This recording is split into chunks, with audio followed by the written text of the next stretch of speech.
bien, bonjour à tous. Je suis ravi de vous voir pour ce 6e épisode de Remarques qui va nous parler de l'incarnation des marques, un sujet prégnant aujourd'hui. Et c'est l'occasion de vous présenter Camille Yeli qui vient de nous rejoindre à l'agence et qui va diriger le pôle influence et social media. Et donc, de fait, cette incarnation est évidemment liée en partie aux influenceurs et Aude Legré, que vous connaissez déjà, qui dirige le planning stratégique et le bureau de tendance de l'agence. Voilà, sujet très riche, donc c'est pour ça qu'on l'a découpé en 2 épisodes. Donc le premier aujourd'hui, le deuxième début mai. On vous enverra une invitation bientôt et je donne la parole à Aude pour démarrer cet épisode. Merci Nico. Bonjour à tous, merci à tous d'être là ce matin. Effectivement, comme le disait Nico juste avant, on a envie de vous parler d'un sujet très très vaste. Donc on va essayer déjà de tenir dans 2 épisodes, mais ça pourrait faire l'objet de plusieurs épisodes complémentaires si c'est un sujet qui vous intéresse. N'hésitez pas d'ailleurs à revenir vers nous là-dessus. On va parler d'incarnation de marque. Je vais faire une petite introduction chapeau sur tout ça et puis après se concentrer sur le premier épisode qui va être vraiment sur l'influence. L'incarnation de marque, pourquoi ça nous intéresse et pourquoi c'est même un peu un sujet de prédilection à l'agence? Tout simplement parce que c'est un sujet de prédilection pour les clients et pour les marques. Je pense que il n'y a pas une seule marque ou un seul de nos clients qui ne se pose pas à un moment donné de sa stratégie et souvent très très tôt la question de savoir quel visage je donne à ma marque, comment je crée un lien plus affinitaire avec les publics que j'essaye de toucher, comment j'humanise, comment je ne fais pas fake avec l'IA et j'arrive à vraiment avoir de l'authenticité dans la représentation de l'humain. Donc, il n'y a pas un seul sujet où on ne se pose pas la question de savoir si le fondateur ou la fondatrice doivent être très présents dans l'image de marque. Est-ce qu'on doit mettre des ambassadeurs qui viennent de l'interne, des ambassadeurs qui viennent de l'externe, quel visage on choisit sur notre campagne. Donc, quel que soit le sujet qui amène les clients chez nous, que ce soit sur simplement un support de leur campagne publicitaire, repenser la campagne totalement ou repositionner la marque, on se pose toujours la question de l'identité, de l'incarnation, de comment on essaye de ne pas stéréotyper et être au plus près de la réalité des publics qu'on a envie de toucher ou en tout cas des aspirations qui les concernent. Et aujourd'hui, on commence ce premier épisode sur l'incarnation en vous parlant évidemment d'influence. Et justement, c'est un peu sous cette perspective très large d'incarnation qu'on a envie de vous parler d'influence parce que encore trop souvent, on ne sait pas très bien comment prendre le sujet et il est souvent pris de manière assez réductrice et caricaturale comme la petite vidéo qu'on vous met juste après. Vous avez capté. Et en fait, je suis devenue influenceuse professionnelle. Donc ça veut dire qu'il y a des marques, elles me donnent en fait de l'argent pour faire des posts en natif et avoir un taux d'audience qui est suffisant et je suis rémunérée en fonction du cœur de cible. Vous avez capté mon père? Oui. Voilà. Donc c'est ça de base que je suis en train de faire. Effectivement, dès qu'on dit influence, on pense influenceur, influenceuse et on se pose la question du nombre de followers, de la capacité à créer de la notoriété pour la marque. Et vraiment, on a envie aujourd'hui de vous parler d'influence sur au-delà du nombre d'influenceurs et du choix de la personne qui peut être prescriptrice de sa marque, de se dire qu'aujourd'hui, en fait, ça pèse beaucoup plus lourd. L'influence, l'économie de l'influence, pour vous donner quelques chiffres, parce qu'au petit déjeuner, c'est toujours assez agréable. Donc moi, je vais essayer de pas m'en mêler les pinceaux d'ailleurs. L'économie de l'influence en France est estimée à 6,5 milliards d'euros. Juste pour vous donner un petit ordre d'idée, parce que ça fait beaucoup de zéros, c'est 6 fois plus que l'industrie musicale française. Et ce qui nous intéresse aussi en termes de chiffres, c'est vraiment la projection qu'on en fait, où on estime en projection une croissance à 30 milliards d'euros d'ici 2031. Et en fait, ce qu'on trouve le plus intéressant surtout, c'est de le mettre en perspective d'une télé qui s'effondre, surtout chez des cibles plus jeunes, avec moins 53% d'audience chez les 15-34 ans en 10 ans. Donc c'est vraiment là où on sent que, évidemment, c'est du côté du content, de l'influence que tout va se passer, que tout se passe déjà. Je ne dis pas que la publicité traditionnelle dans ces canaux traditionnels est morte, mais qu'on ne peut plus penser que par ces canaux-là et qu'il faut absolument qu'on arrive à intégrer un peu plus de cohérence dans notre stratégie d'influence. C'est parti. Pour se rendre compte de ce shift, donc là, on en a parlé d'un point de vue chiffre, on est vraiment passé à la conversation versus le monologue. Donc, encore une fois, en termes de façon de penser, aujourd'hui, on se posait vraiment beaucoup la question de entre les mains de quel influenceur ou influenceuse à forte notoriété je mets ma marque, comment elle va parler ou il va parler de ma marque. Et on était beaucoup dans un truc très top-down comme ça, de monologue, de prescription très dirigée. Aujourd'hui, c'est plus du tout ça. On est vraiment passé à une conversation et on est obligé, ce qui complexifie évidemment la stratégie, mais qui est beaucoup plus riche à terme, on est obligé de penser à ce qu'on dit, mais aussi à ce qu'on va dire de nous dans l'autre sens. Donc, tout ce qui va être UGC, tout ce qui va être un peu ricochet de l'influence. Et donc, maintenant, on doit vraiment se poser la question de comment créer de l'attachement malgré les algorithmes, malgré aussi toute cette pollution qu'on appelle un peu brain rot en ce moment, où on se dit que les marques ne doivent pas forcément suivre les tendances de manière effrénée et être dans une course à la quantité, mais au contraire essayer de créer de l'affinité avec quelque chose de plus cohérent, de plus diversifié, mais de bien pensé. Comment rester justement aussi durablement au-delà de la tendance? C'est vrai aussi dans cette capacité à créer de l'influence et du contenu qui se renouvelle, qui s'adapte aux aspirations de nos publics, aux changements d'intérêt, aux changements de code, aux changements évidemment aussi très rapides des codes des différentes plateformes. Donc, comment on arrive à faire durer aussi cette influence et à la renouveler sans raconter des nouvelles histoires from scratch à chaque fois, mais en créant de la cohérence, puisque c'est ça qui fait durer une marque. On va passer à trois parties pour vous parler de tout ça. La première, ça sera encore un peu moi, diversifier les visages. Et ensuite, je passerai la main à Camille pour vous parler du bon message, évidemment, au bon moment, sur la bonne plateforme, tout ça, tout ça. Et puis, une dernière partie pour vous parler justement d'influence qui rime, et c'est pas peu dire, avec résonance. Et je reprendrai un petit mot sur la conclusion. Donc, pour le premier, diversifier les visages. En fait, la question de l'incarnation plus globalement et spécifiquement de l'affluence, c'est toujours la question de qui parle quand il s'agit de ma marque, qui est derrière ma marque, quels sont finalement les visages. Et on se rend compte qu'on est de plus en plus dans une influence plurielle et c'est ça qui rend la stratégie d'influence beaucoup plus riche et qui est beaucoup plus intéressante. On a eu l'impression il y a quelques années, on a eu, alors au départ, on avait vraiment ce côté, plus on était une star connue, reconnue, à gros réseau d'influence, mieux c'était pour la marque. Évidemment, extrêmement coûteux comme stratégie, mais on avait la sensation que c'était toujours mieux d'avoir des stars un peu inaccessibles, très hollywoodiennes, et on était beaucoup sur ça. On a eu l'impression à un moment que tout ça, c'était fini et qu'on allait vers des pairs PAIRS, donc des gens qui nous ressemblent, voisines de palier en mieux, des gens qui sont au plus près de la réalité de nos clients. On s'est même rendu compte que bon, la voisine de palier, c'était sympa, mais il fallait peut-être quand même qu'elle soit un tout petit peu plus aspirationnelle, qu'elle fasse un tout petit peu plus rêver. Donc, on a eu beaucoup cette question d'authenticité, de moi en mieux, pour pouvoir créer un lien d'affinité avec nos publics. Et on a eu l'impression que c'était ça la rupture. En fait, aujourd'hui, ce qui se passe, c'est qu'il faut les deux.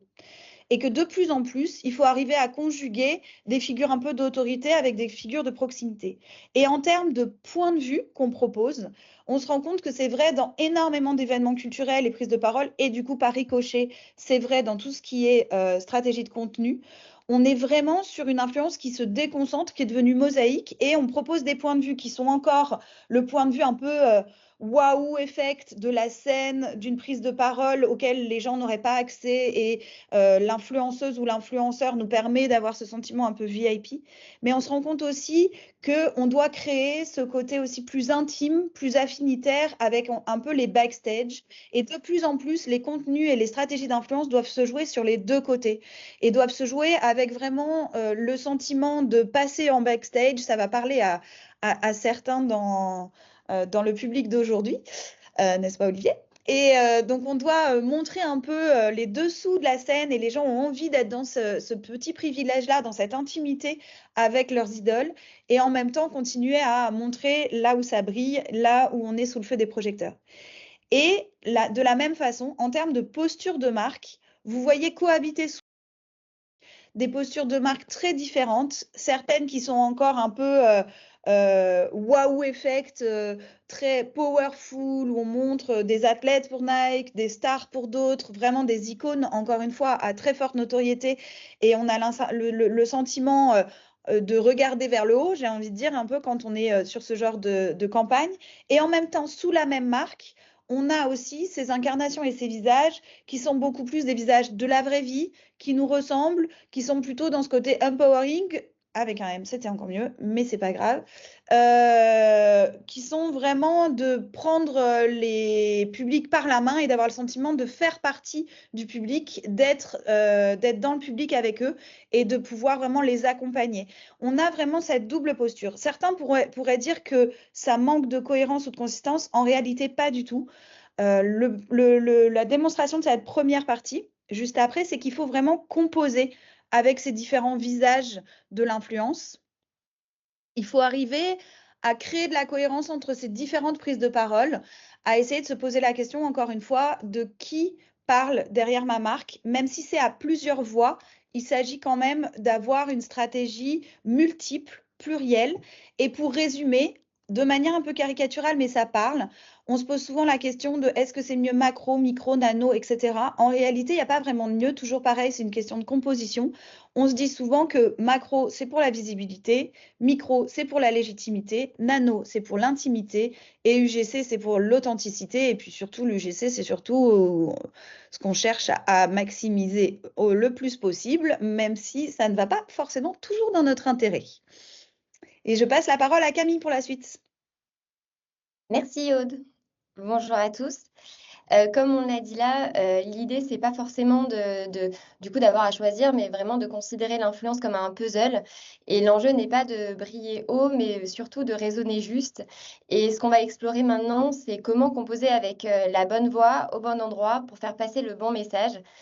Parce qu'aujourd'hui, on peut se dire aussi que l'époque du message assez générique, où on avait une seule personne qui parlait et qui nous communiquait une publicité, enfin un message à travers une publicité.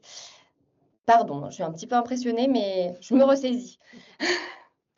Ce qui fait la différence, c'est vraiment l'alignement. C'est un format qui va capter l'attention, une voix qui incarne et surtout qui parle avec sincérité aux audiences.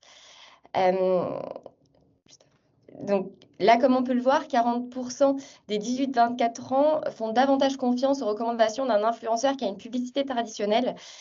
Ça peut faire peur, mais ce chiffre parle de lui-même. On ne croit plus, donc ce que je disais juste avant, à un message publicitaire assez classique. On cherche des relais de confiance, des gens qui nous ressemblent, qui parlent notre langue, qui ne vendent pas, enfin oui, mais surtout qui partagent un avis, et ça change tout. Pour qu'une campagne fonctionne aujourd'hui, il faut cocher 3 cases. Un message juste qui reflète à la fois l'ADN de la marque et les attentes culturelles et sociales des communautés, des audiences. Un format qui engage, pas juste pensé pour hacker l'algorithme, mais conçu pour capter les audiences dans un environnement qui leur parle avec des usages qu'ils connaissent et une voix qui est incarnée, qui porte un message avec sincérité, légitimité et avec une vraie connexion avec sa communauté. Et c'est pour ça qu'on parle aujourd'hui de triangle d'impact. C'est cet équilibre entre message, format, incarnation qui crée cette résonance et qui compte pour les marques, mais qui compte surtout pour les communautés et pour créer cette conversation qu'on attend tous. Donc là, vous les connaissez sûrement. C'est donc des influenceurs, des créateurs de contenu. D'ailleurs, toujours cette question se pose autour de qui est un créateur de contenu, qui est un influenceur. Ce qui compte aujourd'hui, c'est vraiment de considérer ces profils-là comme des scénaristes de marque. Les influenceurs ne sont pas simplement des relais. Ils ne se contentent pas uniquement d'incarner des marques parce qu'on ne pourra pas toujours avoir Léna Situation ou Squeezie dans nos campagnes. L'idée, c'est vraiment de capitaliser sur eux pour créer des formats et surtout des récits qui font parler les marques. Parce qu'eux savent capter une idée, la transformer en contenu. Alors évidemment, accompagné de toute notre créativité. Mais il faut capitaliser sur eux parce qu'ils connaissent les codes des plateformes. Ils savent ce qu'attendent les audiences et du coup, inscrire votre marque et les marques dans un univers. Ils mettent en scène, ils contextualisent, ils donnent du corps au message. Et c'est cette capacité à écrire des histoires pour les marques et non pas juste à poser pour elles qui fait toute la différence et qui fera résonner la marque au-delà du simple contenu. Et pour ça, on a plusieurs exemples qui parlent assez bien de tout ça. Le premier, donc il y aura 3 exemples.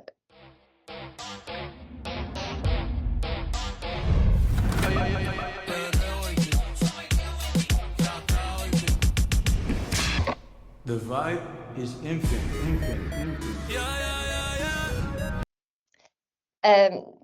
Il y aura 3 exemples, 2 premiers qui seront des exemples internationaux et un plus local. Je ne sais pas si vous avez vu passer la tendance, mais en tout cas, il y a des chiffres, il y a des gros chiffres qui disent 30 millions de vues sur Instagram, 20 millions de vues sur TikTok, 8,4 millions de dollars de retombées médiatiques. C'est énorme. Mais ce qui nous intéresse ici, ce n'est pas juste la portée de la campagne, c'est vraiment la manière dont elle a été pensée. Parce que ici, Bad Bunny n'a pas simplement prêté son image, il a vraiment participé à la création de la vidéo, à la création de la campagne. Il a participé à la création d'un récit visuel et émotionnel, à mi-chemin entre pop culture, sensualité, affirmation de soi. Il reprend des codes qui marchent sur les plateformes, qui parlent aux audiences, les codes de la mode, de la musique. Ça questionne le genre, les prises de position. Enfin, il parle à une génération en quête de liberté.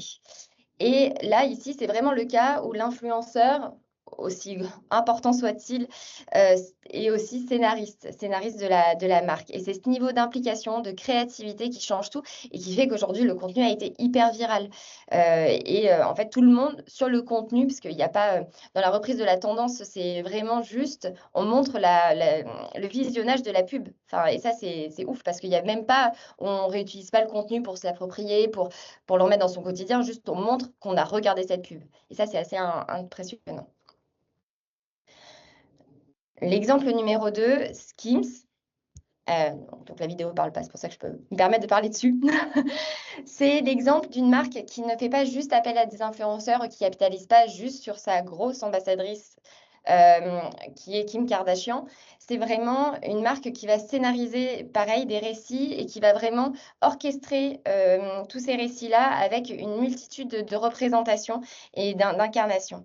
Avec plus de 30 000 posts, des milliers de créateurs activés sur Instagram, TikTok, Skims a construit vraiment un véritable écosystème social et narratif. Le message est clair, inclusion, confort, empowerment, et chaque contenu vient le raconter à sa manière.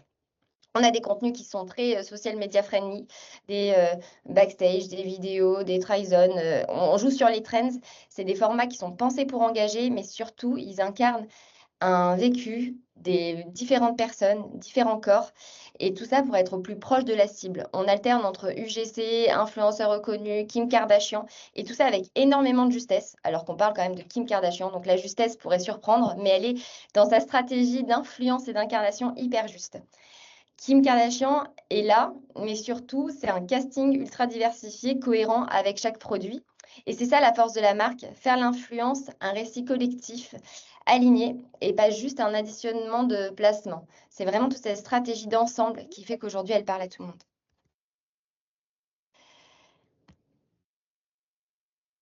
Alors, on l'a vu avec Calvin Klein et Skims comme triangle d'impact. Il y a le bon message, la bonne voix, le bon format qui peut transformer une campagne en véritable phénomène. Mais ce principe ne s'applique pas uniquement sur des campagnes un peu big ou des énormes budgets ou à l'international ou sur un secteur particulier. Ni à des terrains d'expression qui doivent être forcément que statutaires. Il fonctionne aussi quand on sent que dans des moments de vie plus simples, comme le petit déjeuner, et ça, c'est ce qu'on a fait avec Kellogg's, et où l'influence social média, activation se rejoignent pour donner vie à une plateforme de marque au plus près des usages et des publics. Et en fait, si on reprend sur un marché qui nous parle un petit peu plus, ce triangle, on a donc un message juste qui était prolonger la campagne publicitaire nationale 11h au petit-déj en créant des expériences engageantes qui célèbrent la relation unique entre la marque, le petit déjeuner des Français. On a des voix incarnées, donc des collaborations qui ont été choisies vraiment avec des incarnants qui sont reconnus en région pour porter les messages, parce que l'idée, c'était d'avoir vraiment un ancrage dans différentes villes. Et du coup, on a ces ambassadeurs de villes à chaque fois. Et en termes de format, on a pensé une chasse au trésor, parce que dans l'idée d'engager, de créer de la proximité, de pouvoir quantifier un reach, de gagner en notoriété et en abonnés, le format qui marche, qui performe sur les plateformes, le jeu concours, c'était idéal, mais vraiment pour avoir ce côté marque un peu haute, le format FOH et ce jeu concours, bah, c'est les influenceurs relais qui ont vraiment joué ce liant. Et cette activation illustre comment l'intégration d'un message cohérent, de voix locales authentiques et des formats peut renforcer l'engagement et la proximité avec la marque. Donc, c'est ce qu'on disait, peu importe l'ampleur, ce qui compte, c'est vraiment de rester et d'avoir en tête ce triangle d'impact, le message, le format et la voix. Et ça, du coup, ça se scale sur des budgets, des moments de campagne, des moments de marque. Et ça accompagne un petit peu tout le temps et ça permet de structurer un petit peu la stratégie d'influence. Si on parle d'influence, l'influence, c'est quand même toujours, c'est ce que commençait à dire Aude au début, une question de résonance, c'est le mot-clé. Parce qu'il n'y a pas de bon influenceur sans un message qui fait écho à quelque chose. Il n'y a pas de format efficace sans une plateforme qui est bien maîtrisée, dont on ne connaît pas les codes, dont on connaîtrait pas les codes. Et il n'y a pas de performance sans véritable incarnation. Et ça, l'incarnation au sens large. Et justement, cette résonance, elle ne se limite pas à faire performer une campagne ou à générer de l'engagement, elle va plus loin. Elle touche à la culture, à l'engagement et parfois même à des questions de société. Et c'est là que l'influence rentre dans une autre dimension et là où les marques peuvent rentrer dans une autre dimension avec l'influence. Certaines marques, elles se contentent plus juste d'avoir des influenceurs pour porter des messages. Parfois, elles influencent elles-mêmes, elles questionnent, elles se positionnent dans la société, elles sont parfois même militantes, ces marques. Et on entre maintenant, du coup, avec cette nouvelle partie, dernière partie, dans une autre dimension de l'influence. Pour ça, pour l'illustrer, et ça introduira la deuxième partie de ce remarque, c'est encore un exemple de Skims, mais cette fois, c'est l'influence par vraiment association de valeurs. Quand Skims s'associe à Nike, c'est pas juste une collaboration en plus, c'est vraiment une fusion d'univers et de valeurs assez fortes qui sont toujours la performance, l'inclusion, l'empowerment. L'objectif, juste une collaboration commerciale, c'est vraiment d'installer une nouvelle norme dans l'activewear féminin où chaque corps compte, où le sport devient une affaire de représentation, pas seulement de discipline. En fait, clairement, on pourrait dire Nike Skims, elle ne crée pas une tendance, elle la redéfinit. En créant une marque à part entière, pensée pour une nouvelle génération d'athlètes, de femmes qui s'assument et qui ne représentent pas uniquement une discipline. Mais c'est pour le coup, là, via l'influence de ces deux marques qu'elles cultivent depuis des années, elles prennent vraiment position. Et c'est là que l'influence change de nature. Elle devient plus structurelle, plus statutaire et profondément culturelle. Alors après, c'est le dernier exemple qui, du coup, fait suite à une tendance qu'on a vu pas mal popper ces derniers jours. C'est à l'inverse de Nike Skims, là où la marque initiait vraiment et revendiquait une prise de position, cette marque devient culturelle malgré elle. Parce que l'influence n'est pas toujours maîtrisée. Parfois, l'influence, c'est vient juste d'une personne qui prend un produit et qui joue des codes des plateformes sociales et du coup, ça fait un gros boom et ça crée une trend et du coup, la marque fait parler d'elle. Et c'est ce qui s'est un peu passé avec Saratoga. En fait, parce que ce contenu qui était pas forcément décalé, c'est un mec qui est dans sa salle de bain, qui fait sa routine morning qui commence beaucoup trop tôt, avec une bouteille d'eau beaucoup trop chère. Mais en fait, tout le contenu est hyper dynamique. Donc, c'est un storytelling qui est assez simple mais qui a percuté. Ashton Hall, que personne forcément connaissait, en tout cas sur le marché français, montre une bouteille d'eau et le buzz commence. Et plus d'1 million de vues et de reprises partout dans les médias. Un contenu hyper RP. On voit qu'en moins d'une semaine, quasiment, on a plus de 36 000 reprises de cette tendance, qu'on a des chanteurs qui l'ont fait. C'était, je ne me rappelle même plus quel chanteur, mais Ed Sheeran qui l'a reprise. Donc, il y a des marques qui l'ont reprise. Il y a eu McDo, il y a eu Duolingo. Enfin, vraiment, tout le monde s'est un peu approprié cette trend. Mais derrière ce contenu viral, il y a quand même une critique de fond sur l'absurde, la spéculation d'un quotidien complètement hors sol. que Saratoga n'a pas forcément initié. Est-ce que Saratoga supporte ce côté représentation du mâle alpha pour sa marque? Elle devient involontairement, cette marque, une question elle soulève pas mal de questions de société, une mise en scène hyper virile qui interroge les normes culturelles, un rituel absurde qui devient culte, un produit banal qui cristallise un imaginaire très codé. C'est aussi ça l'influence sur tout ce qu'on voulait dire, c'est vraiment toujours un terrain de tension culturelle que les marques ne contrôlent pas toujours, mais dans lequel elles doivent évoluer. Et c'est là où, du coup, il faut pouvoir considérer un petit peu tous ces niveaux d'influence, composer avec, pouvoir à la fois être opportuniste quand il faut pouvoir l'être pour vraiment exister dans un écosystème d'influence qui est là et de contenu, et surtout implanter et faire résonner la marque sur du plus long terme. Je rends le micro. Merci Camille. Ça me fait une parfaite transition pour vraiment vous redire, vous le savez, chez Rébellion, on est très attaché à faire bouger les marques dans le bon sens. C'est aussi une des raisons pour lesquelles, au-delà d'avoir un planning stratégique, on a vraiment un bureau tendance qui essaye de mieux comprendre et de décortiquer ces dynamiques sociétales, ces dynamiques de culturelles, ces tendances artistiques. Et on le voit dans tout ce qu'on vous a montré aujourd'hui dans l'influence. C'est plus seulement une question de se maquer avec le bon influenceur pour s'associer à un nombre de followers. Il s'agit plus seulement de choisir le bon visage, la bonne mannequin sur ces campagnes. On voit que les gens sont très multicasquettes aujourd'hui et il faut savoir les utiliser pour leur talent et pour toutes ces casquettes-là. Donc on se rend compte que faire bouger les marques dans le bon sens, c'est pas seulement accompagner ce qu'elles disent, c'est aussi essayer de bien comprendre dans quel écosystème, dans quel contexte sociétal et culturel elles agissent.